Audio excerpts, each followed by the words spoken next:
Our message is very clear. Together we'll fight, together we win. Hello, my name is Dr. Denise Ejo. I am the CEO of Cornwood Cancer Foundation, which was founded about 2-3 years ago as a result of being diagnosed with breast cancer with the metastasis of the brain.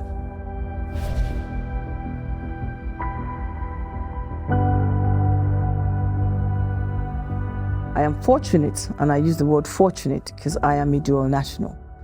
And I think that's the only reason I am sitting here today. I had consistent headaches in 2015. So I just assumed it had to do with the workload and everything that was going on, only to one day drive and I didn't see the car next to me. So I just about hit it without damaging it or even scratching it. And I saw the doctor and he said, look, Denise, I've checked everything about you, your blood pressure, everything. There's nothing seemed to be wrong with you. So you know what we're going to do? Can you come and do this MRI? Our hospital now has one. So I thought, okay. At that point, I then had to source for the funds to get the treatment. And 3 days later, when my friends had all collected the money and everything, I now went and did the scan. I read the first line and it said, it gave me about 6 different cancers that I could have. And it said life expectancy was 3 months, maximum.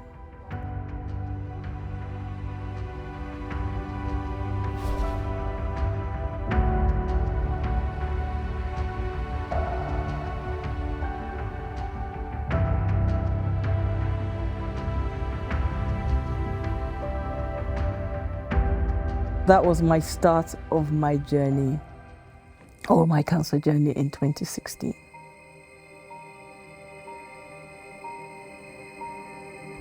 As soon as I was diagnosed and I had gone through the first year because it was intense. I found out then that I have breast cancer with a metastasis to the brain. Then I was explained that it was a stage 4 cancer and we had to work through the process. Nobody could give me promises, which is fair, I agree with that. And we start the drug cycle. I have been on chemo for the last 6.5 years, every day.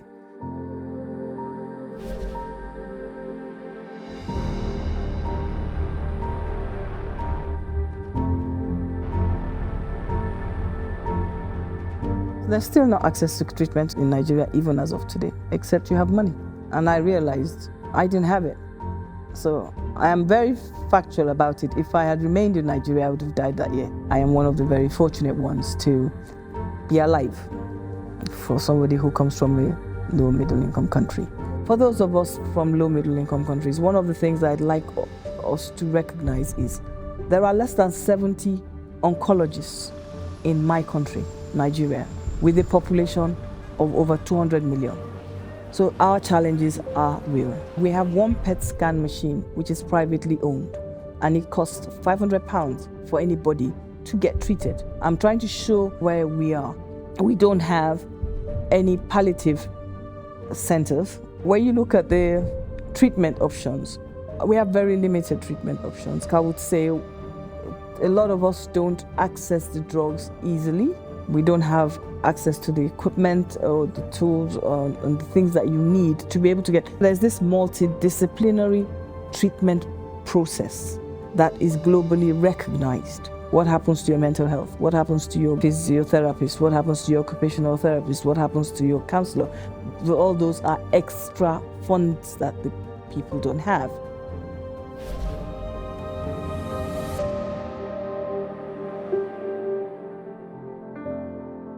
I started the foundation. I named it after my grandparents. So Cornwood is my mother's maiden name, and I named it after her. My grandmother, her mother also had cancer, so it was important to me. I have fortunately got television space. From the perspective of cancer awareness. So I'm trying to build 2023 the radio space in the local languages.